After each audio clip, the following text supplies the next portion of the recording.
দর্শক আরও একবার স্বাগত জানাচ্ছি বিক্রমপুর স্টিল লিমিটেড নিবেদিত সবুজ কৃষির আজকের পর্বে। আজকে বিভিন্ন সমস্যা ও সমাধান নিয়ে কথা বলার জন্য আমার সাথে উপস্থিত আছেন মানিকগঞ্জ জেলা প্রতিনিধি জিটিভির রিপন আনসারি এবং সাটুরিয়া উপজেলার কৃষি কর্মকর্তা তানিয়া তাবাসসুম।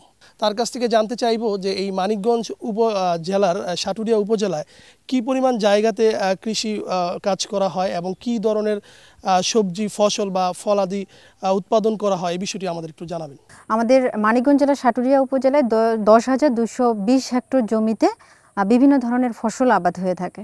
এখানে প্রধান ফসল মূলত ধান, আমন ধান, আউশ ধান এবং বোরো ধান, তিনটা ধানে এখানে আবাদ হচ্ছে। সেই সাথে এখানে ভুট্টা, ফলের মধ্যে লেবু চাষ, এছাড়া কলা, পেয়ারা এবং শীতকালে সরিষা চাষ, এছাড়া বিভিন্ন ধরনের সবজির আবাদ হয়ে থাকে। সবজির মধ্যে কুমড়া জাতীয় যে ফসলগুলো আছে, পটল, করলা, চিচিঙ্গা, ঝিঙ্গা, এই ধরনের সবজিগুলো বেশি হয়ে থাকে। এছাড়াও ফুলকপি, বাঁধাকপি, ব্রকলি, টমেটো, এই সবজিগুলো চাষাবাদ হয়ে থাকে।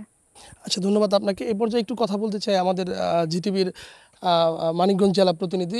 আপনার কাছে একটু জানতে চাই যে এই যে বিপুল পরিমাণ একটা কর্মযোগ্য, বিশেষ করে মানিকগঞ্জ জেলা তো কৃষি প্রধান একটি জেলা, বিভিন্ন সময় ফসল ফলাদি উৎপাদন করা হয় এই জায়গাতে, তো এইখানে কৃষকরা কি ধরনের সমস্যার সম্মুখীন হচ্ছে?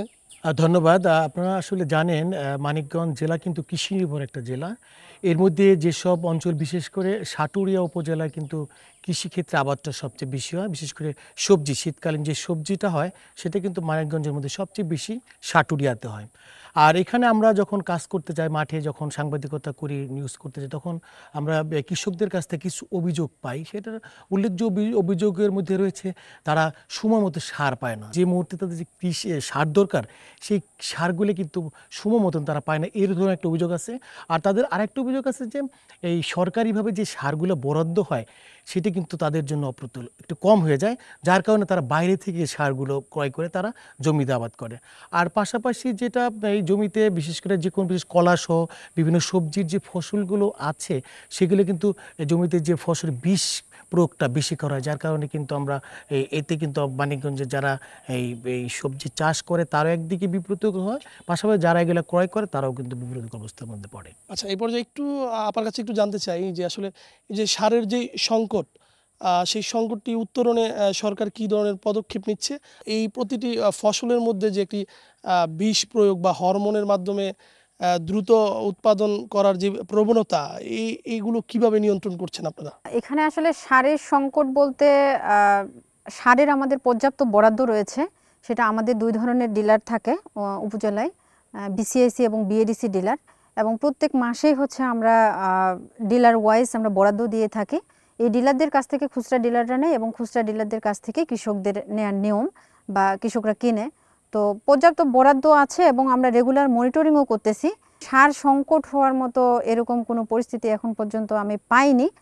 তবে এরকম যদি কোনো অভিযোগ আসে কৃষকদের কাছ থেকে, অবশ্যই আমরা প্রয়োজনীয় ব্যবস্থা নেব।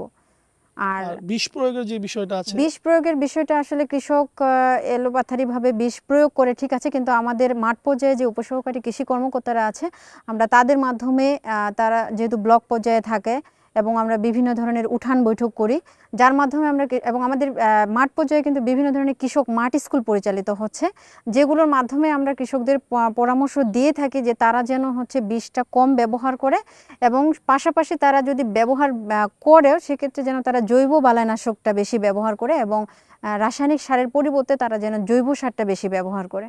যে বিভিন্ন কোম্পানির একটা দৌরাত্ম্য রয়েছে, বিশেষ করে যারা সারের বিজনেসটা করেন, কীটনাশকের বিজনেস করেন, তো সেই ক্ষেত্রে আপনারা আসলে কৃষকদের সচেতনতার পাশাপাশি কি যারা এটা ডিলার বা বিক্রয় প্রতিনিধি আছে তাদেরকে তদারকির মধ্যে রাখছেন কিনা? এলোপাথারিভাবে যে কোম্পানিগুলো বাজারে এখন কর্তৃত্ব চালাচ্ছে, আমরা অলরেডি বেশ কয়েকটা কীটনাশকের দোকানেও গেছি, এবং আমি যেগুলোর, আমাদের একটা নিয়ম আছে যে যেগুলো কোম্পানির প্রতিনিধি যে কোম্পানির ওষুধটা বা বিষটা একটা দোকানে দিবে, অবশ্যই তার একটা কর্তৃত্বপত্র ওই দোকানদারের থাকতে হবে, যে যে কোম্পানি সে ওষুধটা বিক্রি করবে সেই কোম্পানি তাকে একটা কর্তৃত্বপত্র দিবে। এটা যদি না পাওয়া যায় তাহলে আমরা সাথে সাথে সেই কীটনাশকগুলো জব্দ করে আমরা মানুষ ডেকে আমরা সেগুলো জব্দ করি অথবা আমরা নষ্ট করে ফেলি। আপনাদের দুজনকেই ধন্যবাদ আমাদের এই অনুষ্ঠানে সময় দেওয়ার জন্য, সেই সাথে জিটিভির দর্শকদেরও ধন্যবাদ জানাচ্ছি আমাদের অনুষ্ঠান দেখার জন্য। আর কৃষি বিষয়ে যে কোনো তথ্য এবং জানাতে এবং জানতে আমাদের সাথে যোগাযোগ করবেন এই ঠিকানায়। সবুজ কৃষি, জিটিভি, 25 সেগুনবাগিচা, ঢাকা 1000।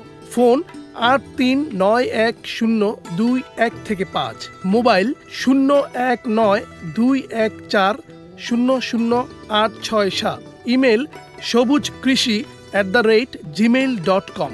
আজকে বিদায় নিচ্ছি এই পর্ব থেকে। দেখা হবে নতুন কোনো পর্বে, নতুন কোনো জায়গা। সেই পর্যন্ত সুস্থ থাকবেন, ভালো থাকবেন।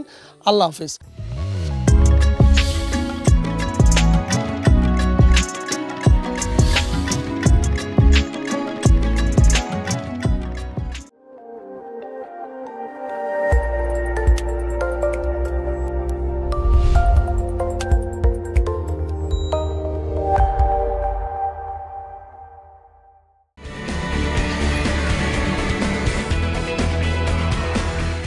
স্যার কি হলো? স্যার কদিন ধরে কোমরে ব্যথা। আধুনিক চিকিৎসা কোথায় হয় সেটাও জানো না? Sir sir sir. এসপি হাসপাতালে চলে যাও। এসপি হাসপাতাল, প্রতিভাদীপ্ত চিকিৎসক ডক্টর এস চক্রবর্তী। অপারেশনবিহীন হাঁটু, কোমর, প্যারালাইসিস সহ আন্তর্জাতিক মানের চিকিৎসা ও রোগমুক্তির নিশ্চয়তা। এখানে রয়েছে জাপানি digital open MRI, BMD, ultrasonogram, মহিলা ফিজিওথেরাপি,